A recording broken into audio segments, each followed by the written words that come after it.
Hey guys, MinishCap1 here. This game I had a 14-1-9 scoreline against a top lane Renekton and all challenger players, and I'm hoping to share that replay and illustrate how to lane appropriately versus Renekton, how to win lane versus Renekton, and cheese them early game to snowball into a massive lead. My runes this game are Summon Airy, Sorcery Primary, Resolve Secondary. I take Summon Airy, Nimbus, Cloak, Celerity, and Scorch. Those are the strongest laning masteries on Sorcery for Singed.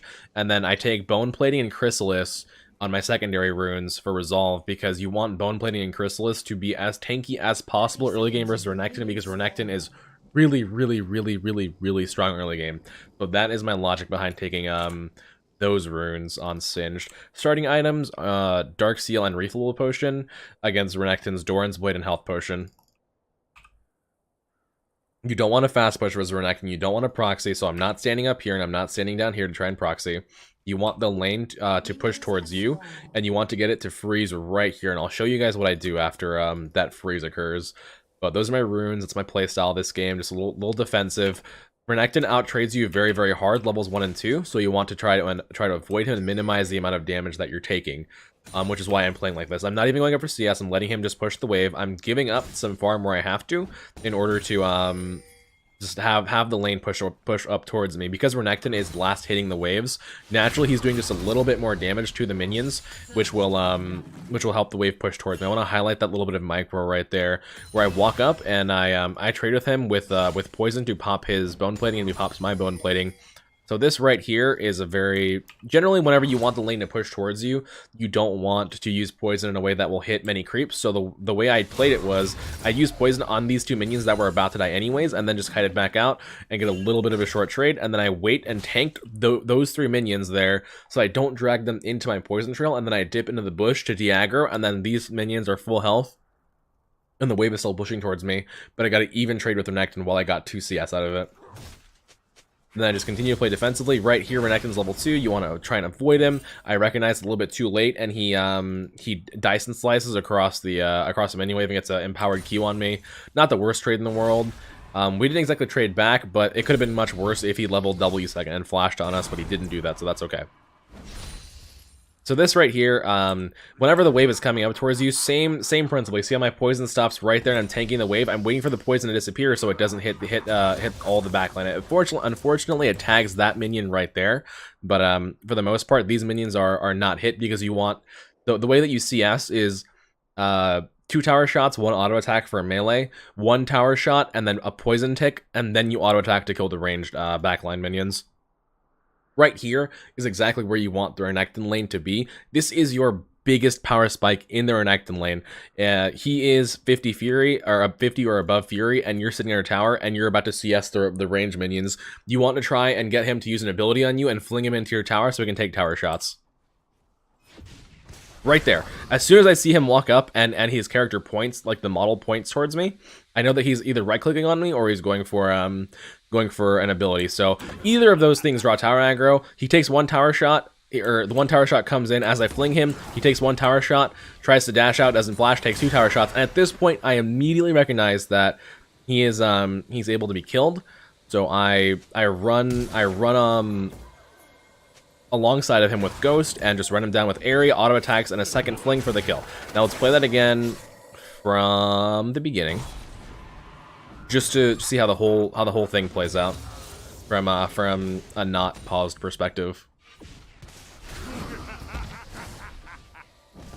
As soon as he took the first tower shot, you can generally win the all-in, especially with him having no fury, but as soon as he took the second tower shot, I knew it was a guaranteed kill, so I ran him down and killed him. He pops his flash too. That's really bad for him. Then we just stay, ping his flash so your teammates know that he flashed, and then you just push the wave in and go for a recall. Here you want to tap your poison if you're low on mana, and then you go ahead and use your recall here.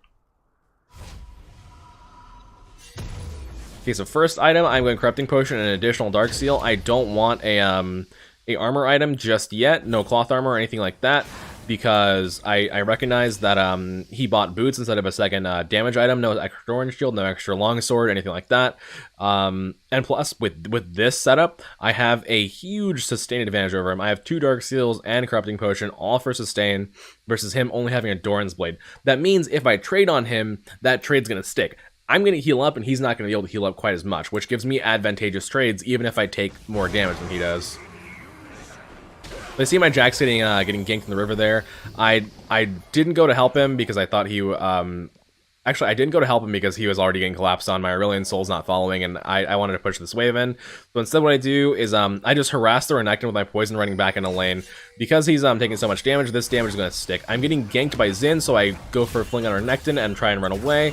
Renekton, however, overextends. He gets pretty low. And then I run into my creep wave, and then try and kill Xin with the creep damage in addition to poison, but I don't get the kill. Aurelion Soul recognizes the gank comes up. He gets a stun on Renekton, kills him. And I get a fling on Xin and kill him. So we'll play that again from right here. And so here's me harassing Renekton. Renekton's taking a lot of damage because he's trying to stun me. He doesn't have his E up. So he's about half health already from just taking my poison, taking my Aerie, taking my corrupting potion. And then whenever he jumps on me here, Aurelion Soul's already looking for the roam. So this is really good by him. He's already looking for it. Zin's low because Xin is about to take damage from all of my minions here. As soon as he autos me, see? The minions just smacking him. He takes 2 shots of Aerie and take a poison, so he's about half health too. He's taking a lot of damage. And then Aurelion Soul right here with the really good roam puts the stun up, so Xin has to run straight up.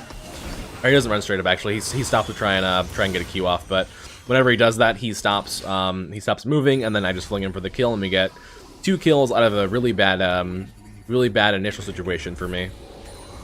Then we go ahead and push the wave in.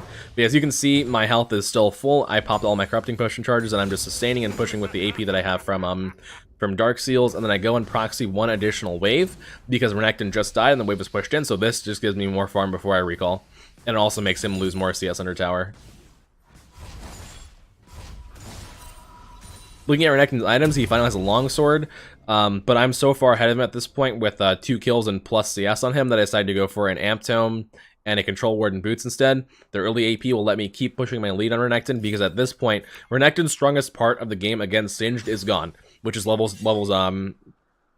game levels, mostly levels 1 through 3, but for the most part, his main way of getting an advantage on Singed the early levels is completely gone.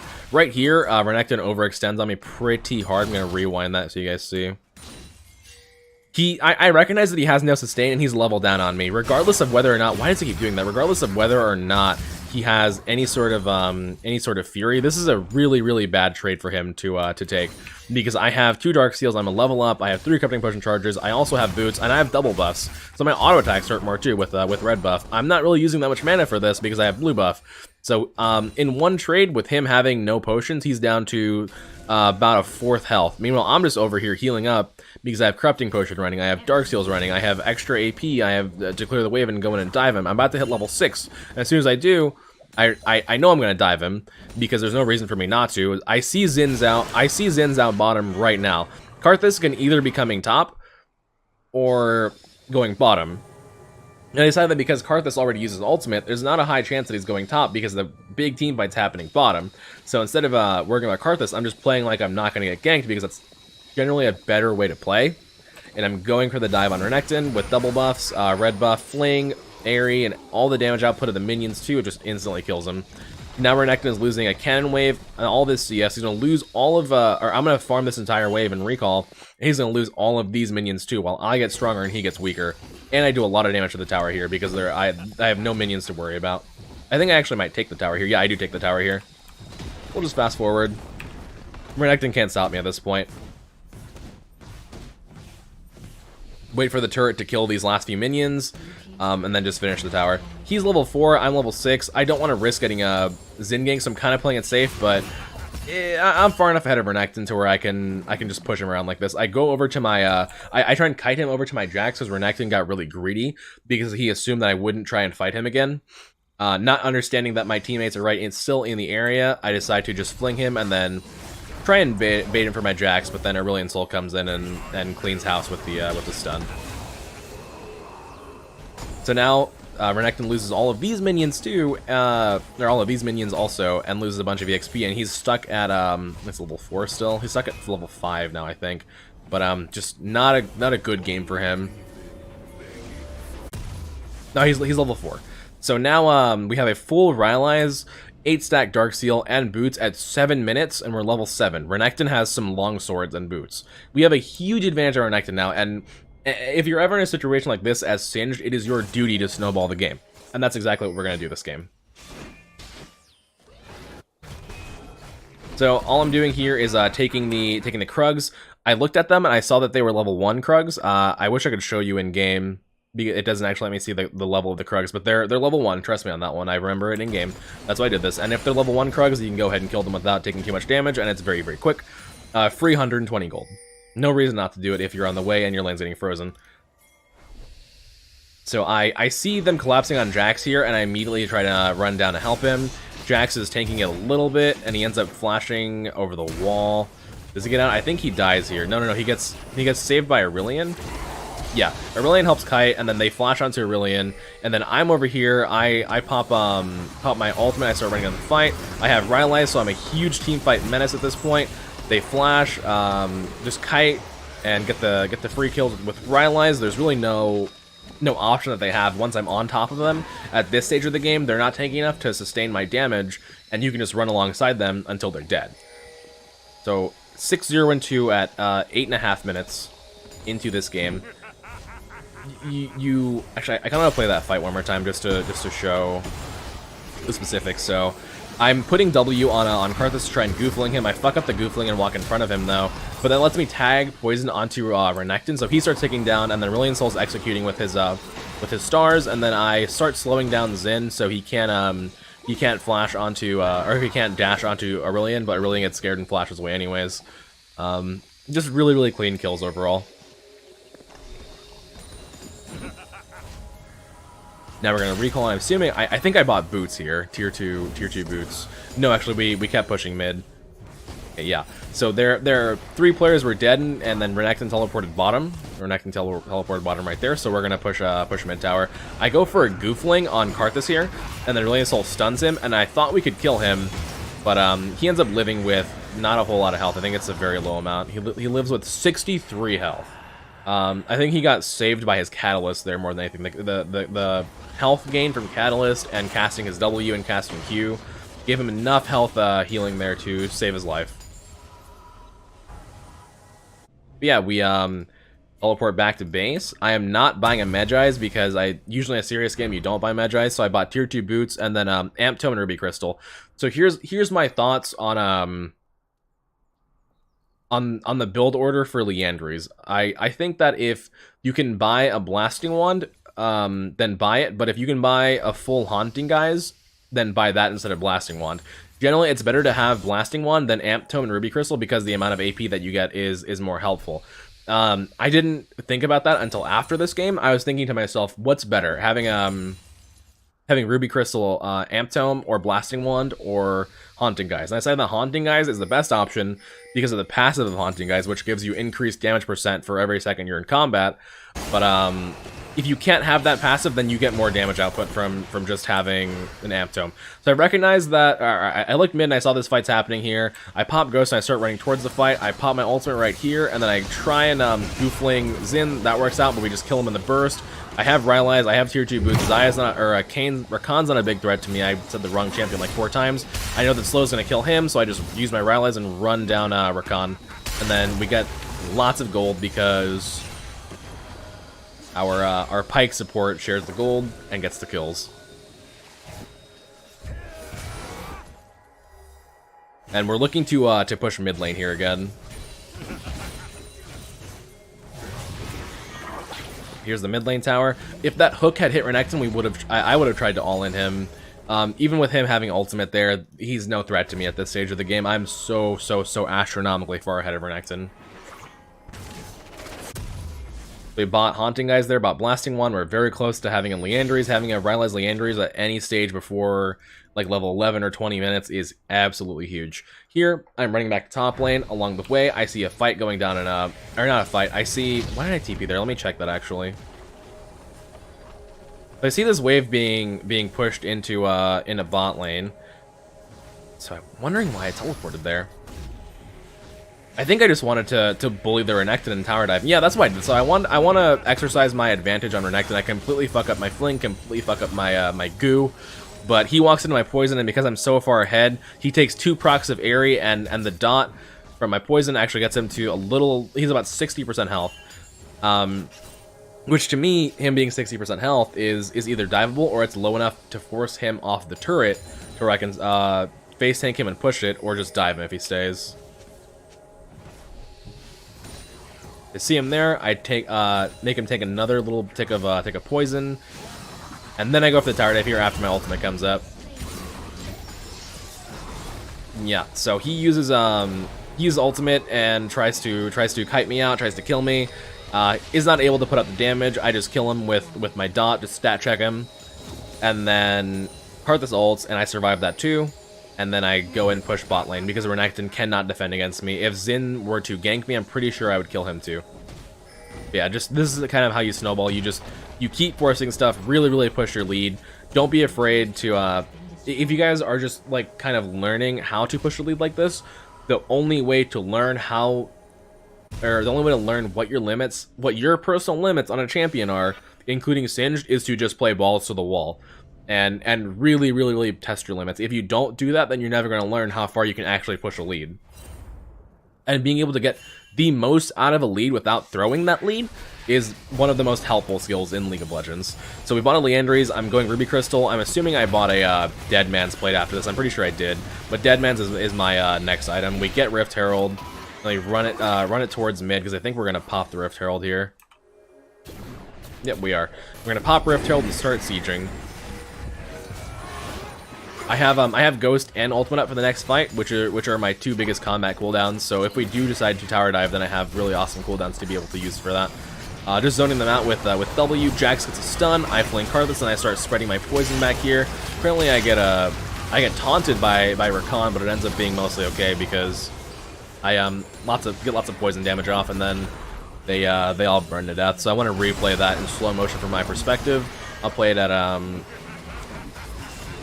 0.5 times, so we fling Karthus and I just start running in. Unfortunately, I get charmed by Rakan there, but I recognize that they are going to drop really low from my team's damage output. Renekton TP's in and flash stuns me, but these 2 are burning from my poison dot, so Rakan ends up dropping. I think Xayah ends up dropping here too from the Liandry's percent missing health damage. Yeah, she does. And then we get 1 tower out of it, a bunch of kills, and then a second tower to half health.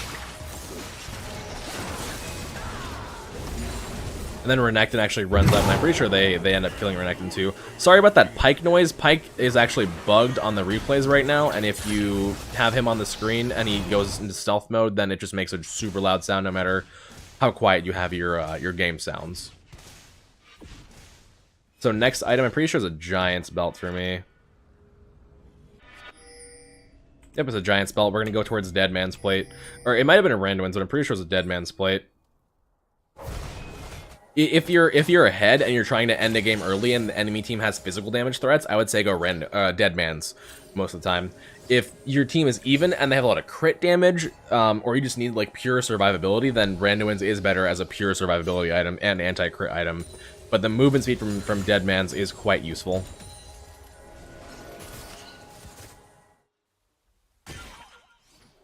Right now, the game is in a bit of a lull because it's kind of quieting down, and you don't want that to happen if you're playing an early game, mid game champion like Singed. So whenever I push the wave like that, what I'm doing is looking for them to fight me because I know my ultimate's up, and if they were to try and chase me right now, I would probably get a kill or two because I'm that far ahead.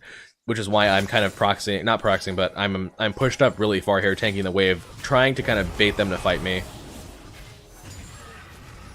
Here, we're just trying to make picks in their jungle. Xin Zhao walks up because we have their vision cleared, and then he dies. I pop ultimate over here, and I try and fight, but we're just getting CC'd really hard, so I kite backwards towards my team. They're all running through poison. Karthus drops. Xayah drops to poison. I think Renekton drops to poison here, too, and then... Or no, Xayah dies there. So who died before? Was that Rakan?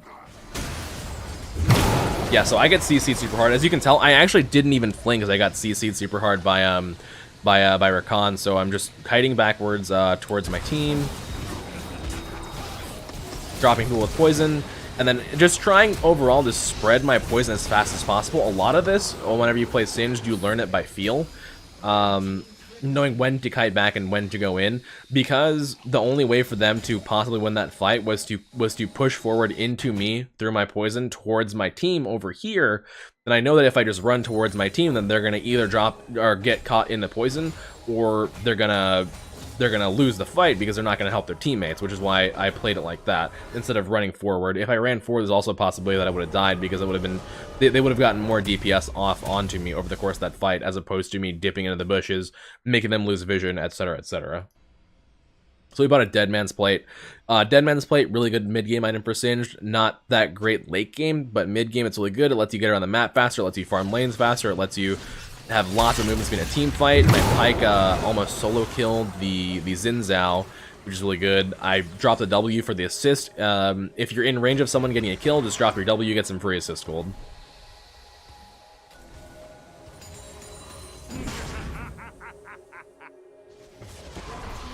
Right here, like I said before, I'm just looking for a reason to fight, because I know that if I do get into a fight, I can probably win right now. My ultimate is it was almost off cooldown. I recognize that, so I'm running back in. My poison actually last hits the blue, and if they had all in me there or tried to fight me, I would have popped my ultimate and probably gotten a kill or a double kill. Renekton got really scared and popped his ultimate, so he doesn't have that cooldown anymore. I recognize that, and I start pushing top lane with Aurelion Soul.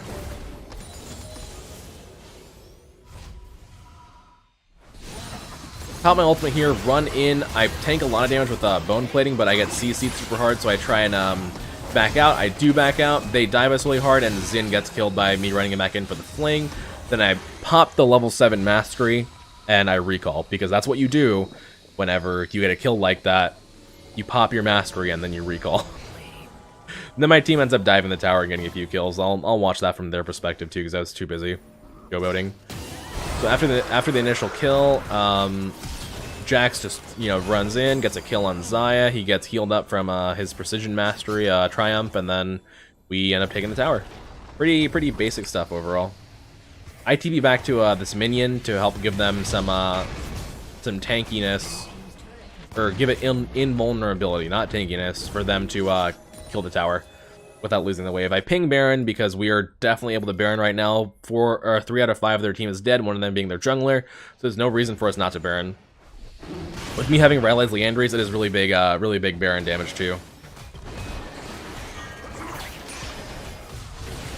And we take the Baron. My next item was a Negatron Cloak.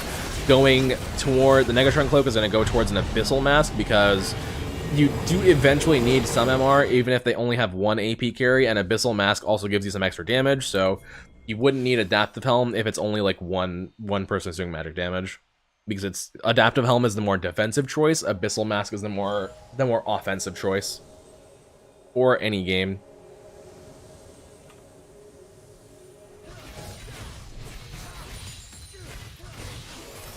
Then we just run it down, we start sieging with our Baron, run it down mid.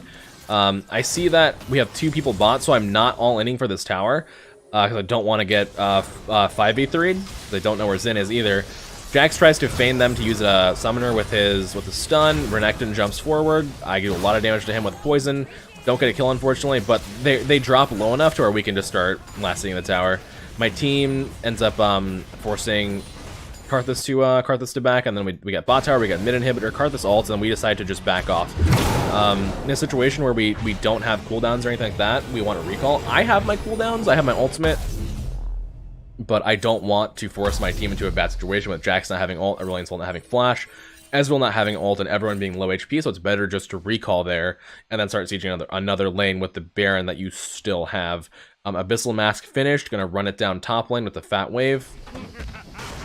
Killing the Krugs in the way. Try to get to a wave like this before the enemy team has a chance to regroup. My Pike solo killed the enemy Xin, and then they kill the Renekton. I think they just surrender here, but yeah. My team ends up cleaning them up in mid lane while I'm pushing top lane, and then they end up surrendering the game. So I hope you guys learned a bit about how to cheese the lane and win the lane versus Renekton. Why bone plating is important versus Renekton, because you just lose every trade really hard unless you have that rune. And how to kind of push your lead. The only way to learn how to play like this is to really, whenever you're in a game and you have a lead, to just play balls to the wall. if you want to really improve, you have to play to improve, and that means that you're going to lose some games where you're ahead because you're trying to learn how to push your advantages. But yeah, overall, pretty fun game. I had a lot of fun playing that game, and I will see you guys in the next video. Thanks for watching.